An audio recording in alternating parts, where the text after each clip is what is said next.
What is the process for appealing a wrongful conviction? Have you ever thought about what happens when someone is wrongfully convicted? It can be a heart-wrenching experience, often depicted in crime films. But what is the real process for appealing such a conviction? Let's break it down step by step. First, we need to understand what an appeal actually is. An appeal is not a new trial.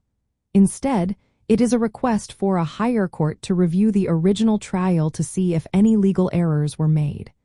Think of it as a second opinion on the legal process, not a redo of the entire case. The journey begins with filing a notice of appeal. This is a formal document that informs the court of your intention to challenge the conviction or the sentence.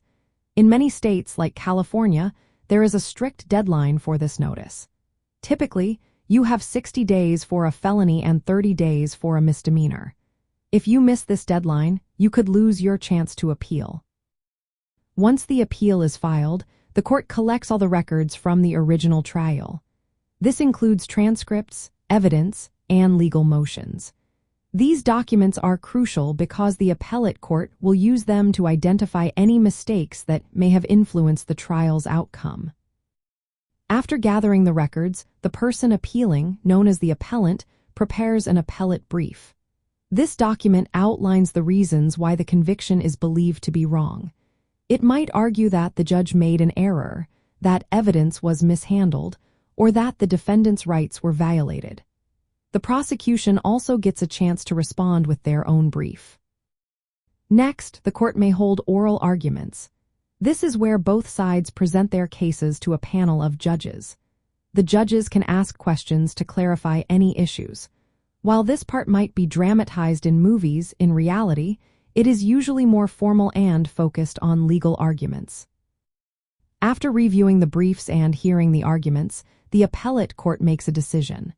They can either uphold the conviction, overturn it, order a new trial, or change the sentence.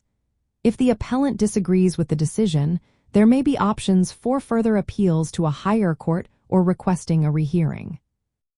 The process of appealing a wrongful conviction can be challenging. It requires time, financial resources, and a solid legal argument. Courts generally respect the original trial's decisions, so proving that serious mistakes were made is essential. However, for those who are innocent, this process is a vital way to seek justice. In crime films, this appeal process is often portrayed with high drama and tension. Characters might uncover new evidence or confront corrupt officials. While real-life appeals may not be as sensational, they play a critical role in protecting the rights of the accused and correcting injustices. Understanding the appeal process helps viewers appreciate the real struggles faced by wrongful conviction victims. It highlights the importance of legal protections and the ongoing fight for fairness in the justice system.